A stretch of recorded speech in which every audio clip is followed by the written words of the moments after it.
What's up, coolers? Welcome back to another video of Talking Tiki-Taka, and in this video we are going to talk about the Champions League. And in this prediction we are not going to give assumptions, and we are going to stick purely to stats and numbers, which will give us an indication which team is more likely to go through to the next round. So we are going to use 5 key stats: goal difference, passing accuracy and possession, distance covered, ball recovery, and key passes played. So in general, these 5 points will give us an idea how the team shapes up in terms of defense, how much the team attacks, how many key passes are played in terms of chances creation, and overall which team across 90 minutes have created more impact. So the first match is Arsenal versus Porto. In terms of goal difference, Arsenal's goal difference stands at 12, where Porto's goal difference stands at 7. Arsenal has been one of the more impressive teams in the group stage, and the goal difference shows their domination. So in terms of their possession, they had 57% of the possession in the 6 matches of the group stage, and the passing accuracy is really impressive. It's somewhere around 89.17%.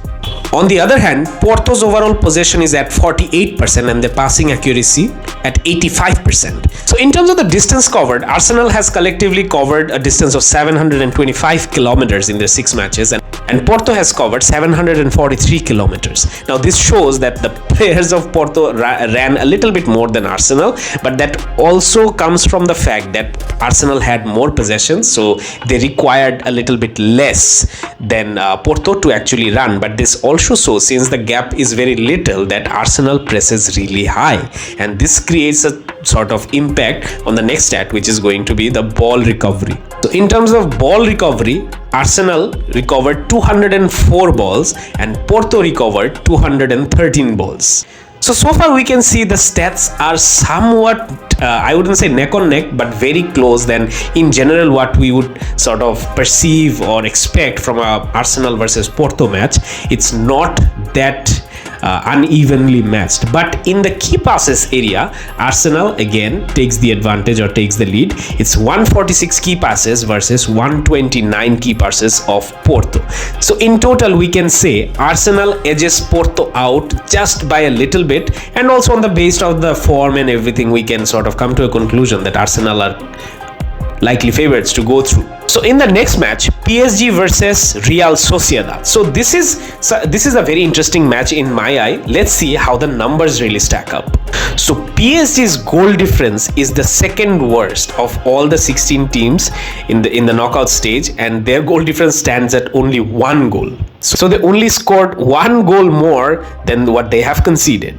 On the other hand, Real Sociedad, also not that impressive, but their goal difference is 5 goals. But in the possession and passing accuracy, PSG clearly takes the lead. Their possession is roughly around 60% across 6 matches, and the passing accuracy is very impressive. It's even higher than Arsenal. It's at 90%. Whereas Real Sociedad's possession stands at 56%, which is not that unimpressive, and their passing accuracy stands at 85%. In terms of the distance covered, here Real Sociedad again takes the lead. They have ran around about 696 kilometers, whereas PSG ran 686 kilometers. And in the ball recovery, Real Sociedad again takes the lead. They have recovered 259 balls, and PSG on the other hand have recovered 238 balls. But where PSG takes the deciding and by a huge margin lead is on the key passes played. So PSG played a total of 230 key passes, where Real Sociedad played a total of 156 key passes. Now this is more of a leveled out competition. The numbers and everything indicates that this is going to be a very tough battle. It's going to be very difficult to predict one single clear winner, but I'm going to give it to PSG just on the basis of the experience and having key players like Kylian Mbappe. So by the numbers, it's a neck on neck. Some parameters PSG is leading, some parameters Real Sociedad is leading, but in terms of possession, passing accuracy and key passes played, and if you top that with Kylian Mbappe, you have to give it to PSG. So the next match is PSV versus Dortmund. This is one another very I would say leveled out kind of schedule. PSV has the worst goal difference amongst all the teams. It stands at -2, and Dortmund's goal difference is also nothing really impressive. It stands at 3. In terms of possession and passing accuracy, it's also again pretty similar and not that impressive from both sides. PSV's possession is at 51% and their passing accuracy somewhere around 84%, whereas Dortmund's possession is at 45% and their passing accuracy is at 82%. It's almost similar and there is not much takeout from here, pretty much on the same league. In terms of the distance covered, PSV covered an impressive almost 700 kilometers. Dortmund covered around about 673 kilometers. In terms of the ball recoveries, it's again pretty neck on neck. It's 221 of PSV versus 241 of Dortmund. But where again the difference has been created, it's in the key passes. So PSV has given 148 key passes and Dortmund has given only 70 key passes, which is the lowest amongst all the teams in the round of 16. So this tie, though pretty neck and neck, I feel is going to be the upset of the round of 16, and I'm going to give this one to PSV. The fourth, and I think pretty much the most foregone conclusion of a match, Copenhagen versus Man City. I do not need to give you numbers for this match to say which team I feel is going to qualify, and the numbers are going to absolutely blow your mind. Stick with me on this. So Copenhagen has a goal difference of 0, so they scored and conceded the same amount of goals. Manchester City has a goal difference of 9, which is not the highest, but it's on the higher side. But after that, pretty much everything is wildly drastic, and this is why I was emphasizing on the fact that numbers eventually gives out a very clear indication as to how the teams have performed and what are the odds going into for each of the teams. So Copenhagen had a possession of 43% on average, and their passing accuracy is somewhere around 80%, which is on the lower side. Now hear this. Manchester City had a possession of 70% at a passing accuracy of 94%. 94% of passing accuracy while having almost 70% of the possession. This is almost unheard of. So we can safely conclude that in terms of the ball and the possession and the chances creation, there is going to be literally no competition here. In terms of the distance covered, again pretty similar to what we saw in Arsenal match or the Arsenal stat. Copenhagen actually ran more than Manchester City, and they have covered 699 kilometers, whereas Manchester City covered a collective of 673 kilometers. But they do not need to run much because they have so much of the ball with 70% possession. In terms of the ball recovery, again Manchester City obviously recovered more balls than Copenhagen. They recovered 241 balls as opposed to Copenhagen's 221 balls. And finally, in the key passes department, it's absolutely insane. Copenhagen played 128 key passes, and guess what Manchester City played? Manchester City played the highest amongst all the teams, 338 key passes in 6 matches, and this is insane. So pretty safe to say Manchester City is going through. And now comes the match that I know all of you want to hear. It's Napoli versus Barcelona. So I do not want to talk about the current condition of Barcelona. Let's purely stick to the numbers. So Napoli has a goal difference, or rather unimpressive goal difference of 1 goal, and Barcelona has a goal difference of 4 goals, which is also not that impressive. In terms of the possession, Napoli had 54% possession on average, and the passing accuracy stands somewhere around 87%, which is not bad.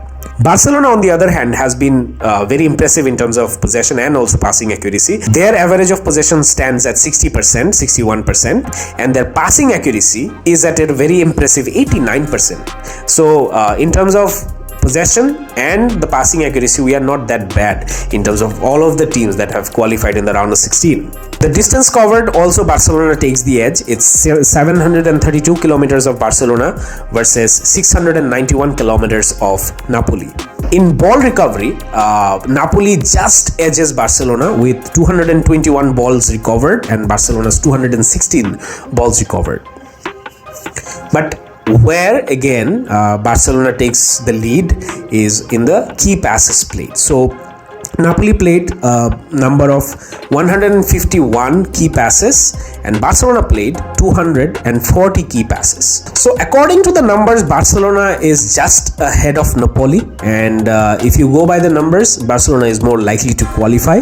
But if you factor in Osimhen and the current turmoil of the field and all the fiasco that is going around the club, I would say this is it would not be wise to go by the numbers, but if you stick purely by the numbers, Barcelona is going through. Just don't ask my personal opinion on this match, because first I've said I'm not going to give my personal subjective opinion. We are going to stick to numbers. Then we have, according to me, the most interesting or the most exciting schedule. It's Inter versus Atletico Madrid. So Inter Milan has a goal difference of 3 goals and Atletico Madrid has an impressive goal difference of 11 goals. In terms of possession, again Atletico Madrid takes the lead with their 52% of possession and almost 89% passing accuracy. And Inter has 49% of possession. We know Inter doesn't play much with possession. They are more on the counter side of the attacking front, and their passing accuracy is at 85%. In terms of the distance covered, also both the teams are pretty much on the same league. Inter has covered 716 kilometers, whereas Atletico Madrid covered 706 kilometers. But that is also very impressive because we know Atletico Madrid likes to soak the pressure and sit behind. So in terms of the pressing, we can get an understanding or an indication that Atletico Madrid has really pressed in the Champions League so far. So life is not going to be that easy for Inter Milan. In terms of the ball recoveries, I think it's pretty much safe to say they are on the same. They are absolutely leveled out. Atletico Madrid recovered 234 balls. Inter Milan recovered 231 balls. So it's pretty much similar that both these teams shape up really well, and both these teams are defensive. They are very aware about their defensive shape. So this shows that it's going to be difficult for the midfielders to control the game for one side. And in the chances or the key passes played, Atletico Madrid edges out Inter Milan. They have played 183 key passes as opposed to Inter Milan's 107 key passes, which is on the lower side. So this one I'm going to give to Atletico Madrid. So now we have Lazio versus Bayern Munich. Now Bayern Munich pretty much goes into any match as the favorites, but we know that Bayern Munich recently are not in their best form, and they have been going through and facing some issues of themselves. So in terms of the goal difference, Lazio has 0 goal difference. They have conceded and scored the same amount of goals. Bayern Munich goal difference stands at 8. In terms of possession, Lazio has 46% possession with 87% passing accuracy. And Bayern Munich has 58% possession with 88% passing accuracy. So it's very impressive and pretty much what we expect from Bayern Munich. In terms of the distance covered, Lazio covered more distance, which stands at 703 kilometers, and Bayern Munich's is at 697 kilometers. In ball recovery, Lazio recovered 240 balls and Bayern Munich recovered 259 balls. So again, it's pretty close, I would say. It's not that far behind for one team, and it's more leveled out than we would expect from a Lazio versus Bayern Munich game. But in chances or key passes played, this is where Bayern Munich takes a lead by a small margin. It's 175 key passes as opposed to 117 key passes, which is on the lower side amongst all the teams in the round of 16. So this one goes to Bayern Munich. And last but not the least, another match that is on the same level with the Manchester City match. Madrid is absolutely beating Leipzig, but let's see if the numbers back that. So Leipzig has a goal difference of 3 goals and Real Madrid has a goal difference of 9 goals, which is on the higher side. In terms of possession, Leipzig had an average of 46% possession and 85% passing accuracy. Real Madrid had almost 59% possession and the second highest passing accuracy amongst all teams, just after Manchester City, standing at 92%, which is mightily impressive. In terms of distance covered, we all know Real Madrid plays more with their brain than their legs, and they have ran around 678 kilometers. Leipzig ran, on the other hand, 721 kilometers, which is probably one of the highest amongst all the teams. So Leipzig is definitely going to really press Real Madrid, and which I don't think is much of an issue for Real Madrid because they are used to it and they actually like teams actually pressing them high up the field, where they have players like Vinicius, Rodrigo, who can break in the blink of an eye. So it plays more down to their strength, I would say. In terms of balls recovered, Leipzig again is very impressive. They recovered 235 balls as opposed to Real Madrid's 220 balls. So this is, we can sort of safely say that Leipzig is no pushover, but their way of football and their approach to the game is eventually going to play down the hands of Real Madrid, and this is going to give them an advantage. Now let's come to the deciding part where the game pretty much gets absolutely dead and buried, where the key passes played. So in terms of key passes, Real Madrid has one of the highest. It stands at 269 key passes, and Leipzig is not that impressive. It stands at only 129 key passes played. So yeah, we can pretty much conclude that it's going to be Real Madrid.